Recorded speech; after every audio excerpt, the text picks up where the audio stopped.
torno al informe del secretario general sobre migración, yo quisiera plantearles 5 puntos para la reflexión que pudieran alimentar un diálogo posterior.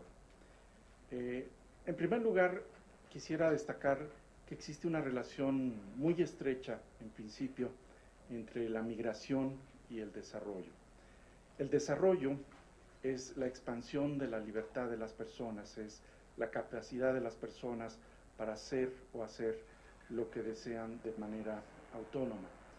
La migración lo que hace es abrir el conjunto de oportunidades para este ser o hacer, permitiendo que algunas de las oportunidades que no se encuentran en el lugar de origen puedan ser aprovechadas.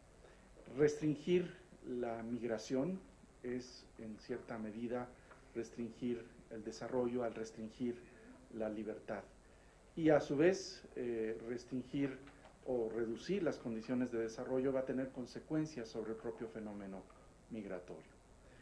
En segundo lugar, quisiera destacar que, como algunos estudios lo han mostrado, hay una gran variedad de ellos, pero recientemente el informe sobre movilidad humana de la Oficina del Informe de Desarrollo Humano Mundial, pero también el Informe de Desarrollo Humano para México sobre el tema migratorio.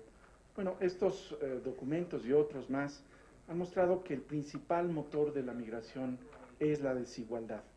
Y esto es muy importante por el contexto que actualmente vivimos de recesión económica mundial, porque es una recesión económica de características muy particulares. Quisiera enfatizar que siendo la desigualdad el motor de la migración, en realidad no hay que depositar en la pobreza, en la situación de pobreza, las causas fundamentales de este fenómeno migratorio. Al contrario, se ha observado que los grupos de población más pobres son relativamente poco abundantes en migrantes. Son aquellos que han rebasado cierto nivel de ingresos, cierto nivel de desarrollo humano, los que están en posibilidades de aprovechar las oportunidades que se encuentran fuera del lugar de origen. Esto tiene una consecuencia muy importante y este es el tercer punto que quisiera plantearles. La situación económica mundial, la recesión que se ha vivido, tiene una particularidad que quizás no han ofrecido otras situaciones en tiempos recientes. La recesión fundamentalmente proviene de los países desarrollados, se está sufriendo con mayor intensidad en este bloque de países desarrollados, China, India, otros países en desarrollo, han mostrado una vitalidad, también habría que mencionar, por ejemplo, a Brasil, respecto a este contexto recesivo. Y esto significa que en algunos aspectos, evidentemente no en todos, las brechas que hay entre los países de mayor desarrollo y los países en desarrollo se han acortado. Evidentemente no se han revertido estas desigualdades, pero por ejemplo en el mercado laboral se encuentra más dinamismo en la costa este de China que en la costa del Pacífico de los Estados Unidos, o se encuentra más dinamismo en la India o en Brasil en términos de inversión y de generación de condiciones de empleo que en otros lugares del mundo como Europa, ya sea Irlanda, Grecia o España. Con esto lo que quiero decir es que se están acercando a algunas condiciones que inhiben la migración. Las brechas, sobre todo en el mercado laboral, al ser menores, están haciendo que se reduzca el fenómeno migratorio. Pero esto hay que tomarlo con mucha precaución, porque esta reducción, aunque sea limitada en las desigualdades, está significando que hay menos oportunidades para algunos grupos que tradicionalmente esperaban encontrarlas en los países desarrollados, hay menos oportunidades de mejora. Y esto es perfectamente congruente con las cifras que se han presentado en el informe del secretario general, que muestran que la migración no se ha revertido, no ha habido un regreso masivo de migrantes, pero sí ha habido una desaceleración, una reducción de la tasa de crecimiento del fenómeno migratorio. Y esto me lleva a la cuarta reflexión. En un contexto de recesión, si bien se reduce el fenómeno migratorio, se generan condiciones muy adversas para aquellos que han migrado o que están en el proceso de migración. No solamente por las razones tradicionales de menor empleo, quizás menores remuneraciones en los lugares donde se espera encontrarlos, sino también porque el contexto de los países receptores se vuelve en cierta forma hostil. Me refiero a que muchos elementos que son adversos a los países receptores y que normalmente serían atribuibles a otras circunstancias, en buena medida están siendo atribuidos a los migrantes o a la migración cuando ellos no son causantes de estas dificultades.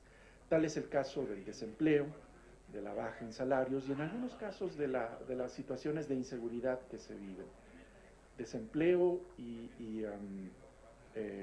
baja en salarios, el Informe de Desarrollo Humano Mundial de 2009 ha mostrado que no están asociados al fenómeno migratorio, están asociados más bien al funcionamiento de las economías que se deben a otro tipo de circunstancias. Y tampoco se ha encontrado una asociación sólida entre la presencia de migrantes y las tasas de criminalidad. Y sin embargo, la percepción va a ser que esto es atribuible a los migrantes. Y eso me lleva al último punto. Es importante en este contexto tener políticas públicas que atiendan la situación de los migrantes, pero la dificultad para implementar estas políticas públicas es muy elevada precisamente por este contexto de recesión que hace hostil la visión de la presencia de migrantes. ¿A qué me refiero? Que hay dos aspectos centrales de política pública en los cuales pensar y seguir empujando. Uno es que el acervo de migrantes que ya existe en los países desarrollados, por ejemplo los mexicanos en Estados Unidos, tiene que regularizarse, tiene que plantearse una forma de integración, de legalización, que impida pues una serie de situaciones que ya han sido mencionadas aquí, que van desde la inseguridad hasta la violación de derechos y otras circunstancias. Pero también es importante que se regularice y precisamente con acuerdos bilaterales o multilaterales los flujos migratorios, sobre todo los que están teniendo que ver con trabajo estacional o que no están necesariamente asociados a la permanencia de aquellos que migran en el país receptor, para que existan mejores condiciones, no solamente para los migrantes, sino también para los propios países receptores, que pueden sacar mucho mayor provecho en términos de productividad de este flujo de trabajo a veces altamente calificado, y también para los países que envían a los migrantes, a los países expulsores, por así llamarlos, que puedan concretar con mayor seguridad los beneficios que los hay de la presencia de sus ciudadanos en otro país. Sin embargo, lo que quiero advertir, y con esto concluyo, es que el contexto recesivo que actualmente existe hace extraordinariamente difícil que se avance en políticas para la legalización del acervo y también la regularización del flujo de migrantes. Esto no quiere decir que hay que detener los esfuerzos en este sentido, sino que quizás rindan mayor fruto cuando comiencen a observarse condiciones de reactivación económica mundial mucho más sólidas.